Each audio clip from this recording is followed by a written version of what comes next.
और जहाँ साधारण अनुवाद थे उन्होंने कर दिए, कहाँ स्लिप करी उनकी बुद्धि।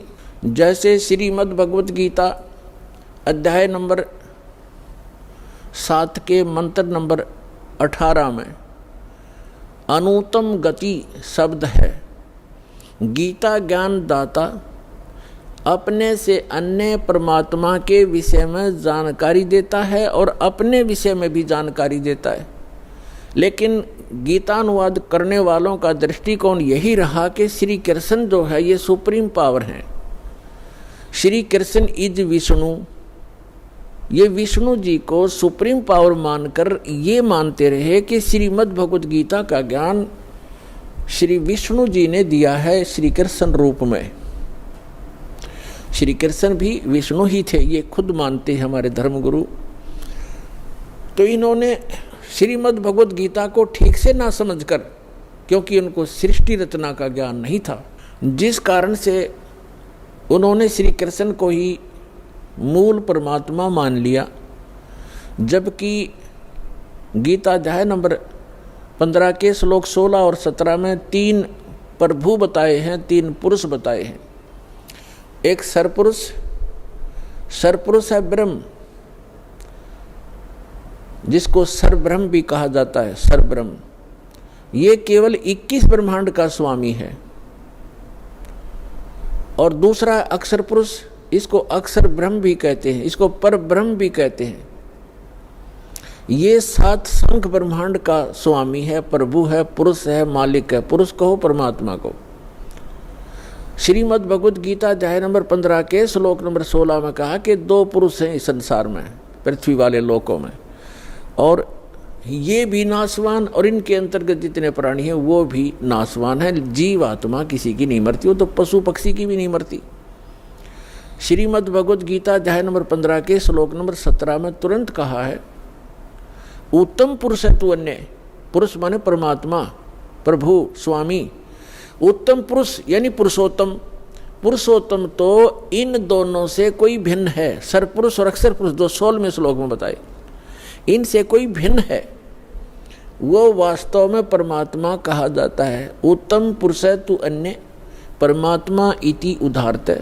यह लोकतरम आविश्य विभर्ति अवय ईश्वर है। उत्तम पुरुष यानी पुरुषोत्तम, श्रेष्ठ भगवान, सही परमात्मा तो इन दोनों से कोई और है, अन्य है, और वही परमात्मा कहलाता है, वो परमात्मा कहा जाता है। और वही तीनों लोकों में प्रवेश करके सबका धारण पोषण करता है। श्रीमद् भगवत गीता अध्याय 15 के श्लोक नंबर 1 से लेकर 3 में एक विशेष विवेचन है, विवेश विवरण है कि उल्टा लटका हुआ ये संसार रूपी वृक्ष है।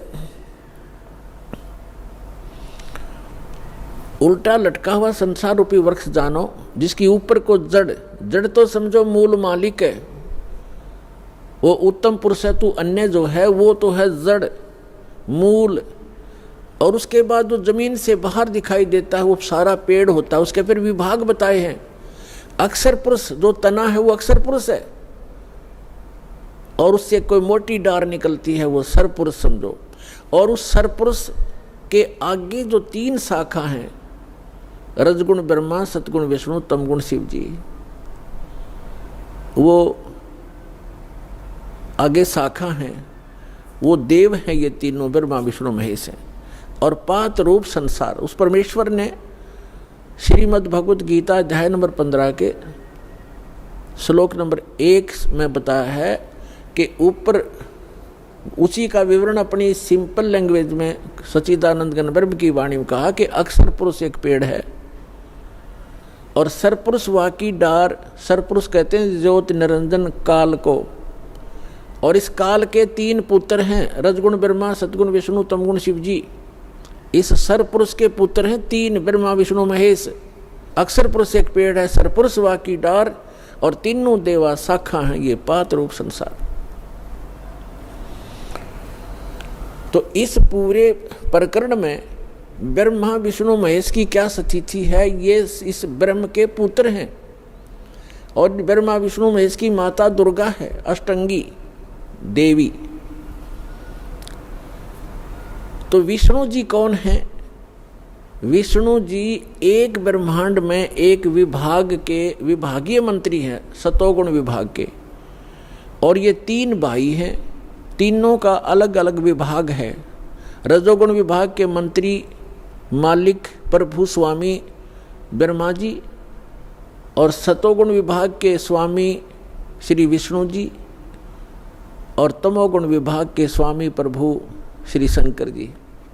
ये एक ब्रह्मांड में केवल एक विभागीय मंत्री हैं, और इनका पिता जो ब्रह्म है सरपुरुष, वो एक ब्रह्मांड के अंदर मुख्य मंत्री का रोल करता है। ऐसे ऐसे 21 ब्रह्मांड हैं सरपुरुष के, जिसको ज्योत स्वरूपी निरंजन काल भी कहा जाता है, जिसके लोक में हम रह रहे हैं। और फिर है अक्षर पुरुष। अक्षर पुरुष के 7 शंख, नील पद्म शंख, 7 शंख ब्रह्मांड हैं। और फिर तीसरा रहा वो परम अक्षर पुरुष, उत्तम पुरुष है तो अन्य, वो ओवरऑल कंट्रोलर है असंख्य ब्रह्मांड इंक्लूडिंग सरपुरुष एंड अक्षर पुरुष, इन सब के ऊपर, और इसकी इनके अतिरिक्त जितने भी ब्रह्मांड हैं, पूरा विश्व है, पूरा संसार है, उन सब का मालिक है वो मूल मालिक है। वो संसार रूपी वृक्ष की जड़ है, मूल है, जहाँ से जैसे पूरे पेड़ को मूल से आहार प्राप्त होता है, ऐसे वो परमात्मा कबीर भगवान परम अक्षर पुरुष वो सबका पालनहार है। अब जैसे जिन महापुरुषों को परमात्मा मिले, उनमें से एक आदरणीय गरीबदास साहिब जी, गांव छुड़ानी, जिला झज्जर वाले हैं।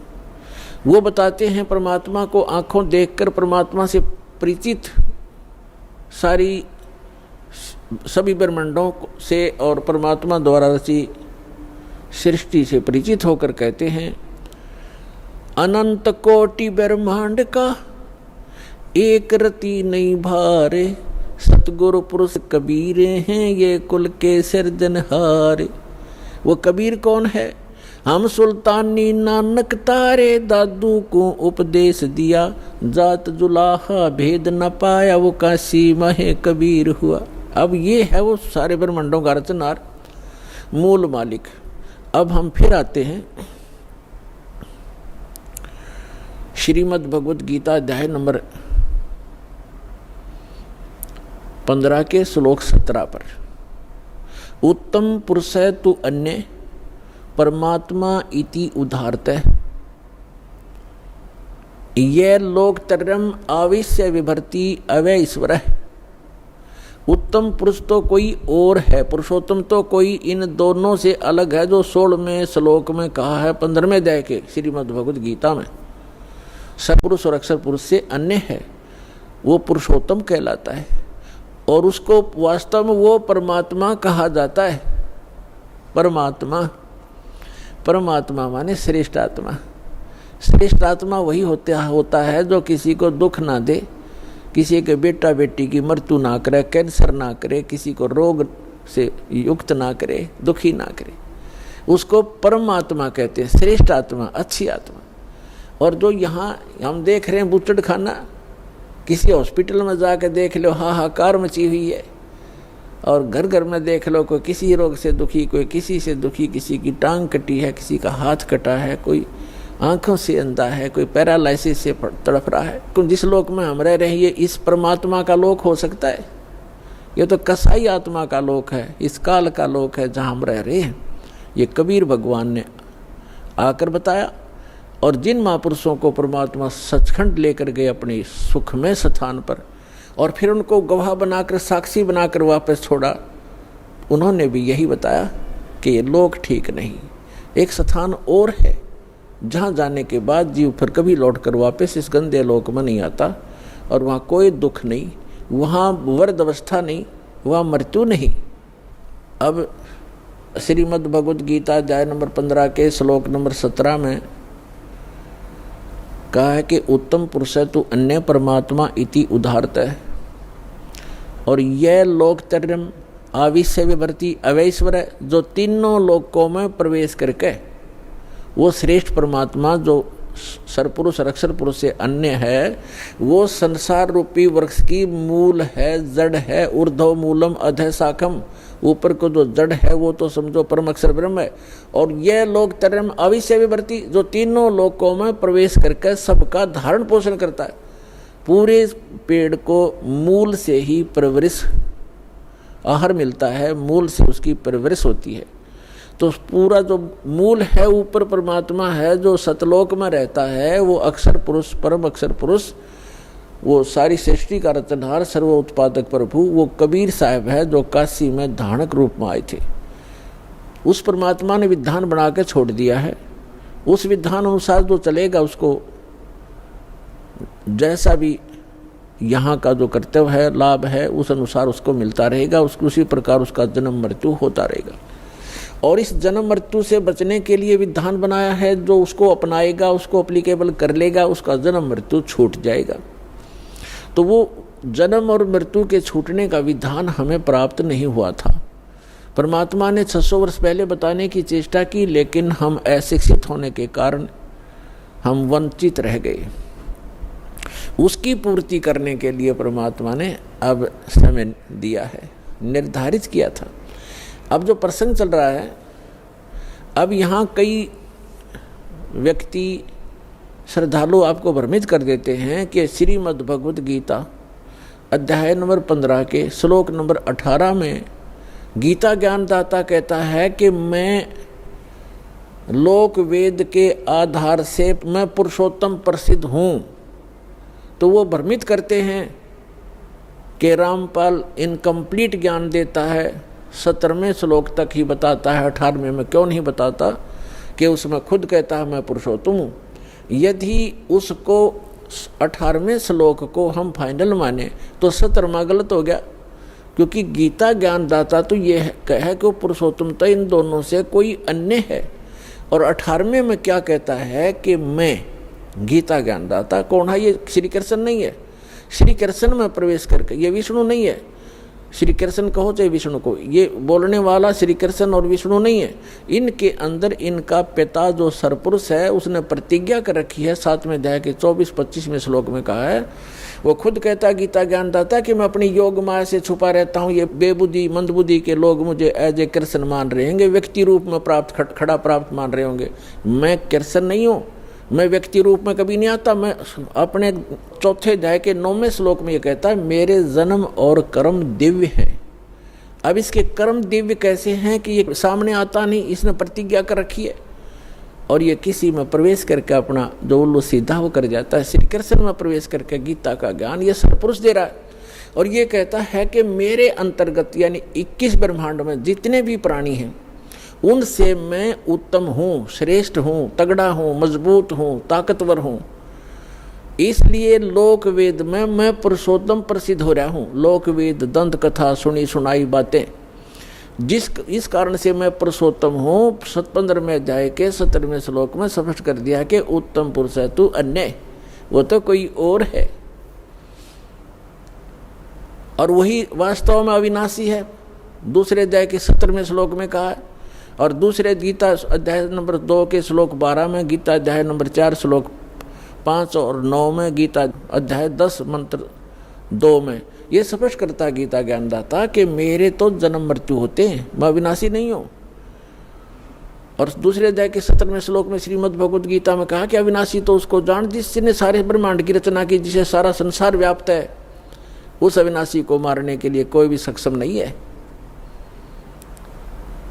और अपने विषय में कहता है कि मेरी तेरी जन्म मृत्यु होती रहती है। लेकिन 18वें अध्याय के 62वें श्लोक में कहा कि अर्जुन तू सर्वभाव से उस परमेश्वर की शरण में जा, उसकी कृपा से तू परम शांति को और सनातन परम धाम को प्राप्त होगा। और श्रीमद् भगवद गीता अध्याय नंबर 15 के श्लोक नंबर 1 से 4 का आशय ये सारांश है कि उल्टा लटका हुआ संसार रूपी वृक्ष है, ऊपर को पूर्ण परमात्मा है, वो सबका धारण पोषण करने वाला, जिससे सबकी उत्पत्ति हुई है, सर्व उत्पादक प्रभु है, ऊपर सतलोक में रहता है। वो संसार रूपी वृक्ष की जड़ है। और अक्षर पुरुष ये तना है, सरपुरुष ये काल जो गीता का ज्ञान दे रहा है श्री कृष्ण में प्रवेश करके, ये एक शाखा है, एक मोटी डार है आगे 3 शाखा है ब्रह्मा विष्णु महेश समझो, और पात रूप संसार। तो ये स्वयं बताना चाहता है। फिर गीता अध्याय नंबर 15 के श्लोक नंबर 1 से 4 का सारांश है कि उल्टा लटका हुआ संसार रूपी वृक्ष है, और जो इन सभी विभागों को बताता है, जैसे चौथे अध्याय के 32 और 34 श्लोक में बताया है कि सच्चिदानंद घन ब्रह्मणे, यानी ब्रह्मणे मुखे, ब्रह्मणे माने सच्चिदानंद घन ब्रह्म के मुख से उच्चरित वाणी में ये तत्व ज्ञान विस्तार से कहा गया है। जो यज्ञों के बारे में, यज्ञ माने धार्मिक अनुष्ठानों के विषय में जो जानकारी है विस्तार से कही गई है। और चौथे अध्याय के 34वें श्लोक में कहा कि उस ज्ञान को तत्वदर्शी संतों से जाकर समझ। गीता ज्ञानदाता कहता मैं नहीं जानता उस तत्व ज्ञान को, नहीं तो एक अध्याय और लिख देता 19वां कि वो तत्व ज्ञान ये सुन ले, इसमें लिखता हूँ। वो तत्व ज्ञान से परिचित नहीं है। चौथे अध्याय के 34वें श्लोक में गीता जी में कहा है कि उस ज्ञान को जो सच्चिदानंद घन यानी परम अक्षर ब्रह्म अपने आप अपने मुख कमल से बोलता है आकर के, उसकी अमृतवाणी में लिपिबद्ध किया जाता है, कबीर वाणी में, वो तत्व ज्ञान है। चौथे अध्याय के 34वें श्लोक में कहा गीता जी में, उस ज्ञान को तू तत्वदर्शी संतों के पास जाकर समझ। उनको दंडवत प्रणाम करने से, कपट छोड़कर नम्रतापूर्वक प्रश्न करने से वो तत्वदर्शी संत तुझे तत्व ज्ञान का उपदेश करेंगे। इससे सिद्ध होगा। यहाँ गीता अध्याय नंबर 15 के श्लोक नंबर 1 में वो भी कंसेप्ट क्लियर कर दिया कि वो तत्वदर्शी संत वो होगा जो उल्टे लटके हुए संसार रूपी वृक्ष के सभी विभाग बता देगा। जैसे परमेश्वर स्वयं आते हैं, वो तत्वदर्शी संत की भूमिका भी करते हैं। भगवान तो वो होते ही होते। कबीर साहब कहते हैं अक्षर पुरुष एक पेड़ है, सरपुरुष वा की डार, निरंजन वा की डार, और तीनों देवा शाखा हैं ये पात रूप संसार। तो जड़ कौन है? वो जड़ की ऑप्शन छोड़ गया परमात्मा, क्योंकि अपने इस दास को भेजा है कि जड़ ये कबीर साहब है, वो अल्लाह अकबर है, वो परम अक्षर ब्रह्म है जो जड़ है उस सारे संसार की। तो यहाँ ये भी बताया कि उस उल्टे लटके हुए संसार रूपी वृक्ष के सभी विभागों से जो परिचित है, स वेदविद, वो वेद के तात्पर्य को जानने वाला अर्थात तत्वदर्शी संत है। उसके पश्चात परमेश्वर के उस परम पद की खोज करनी चाहिए जहाँ जाने के बाद साधक लौटकर कभी संसार में नहीं आते। और जिस परमेश्वर ने सारे ब्रह्मांडों की रचना की है और केवल उसी की भक्ति करो। गीता ज्ञानदाता अपने से अन्य उस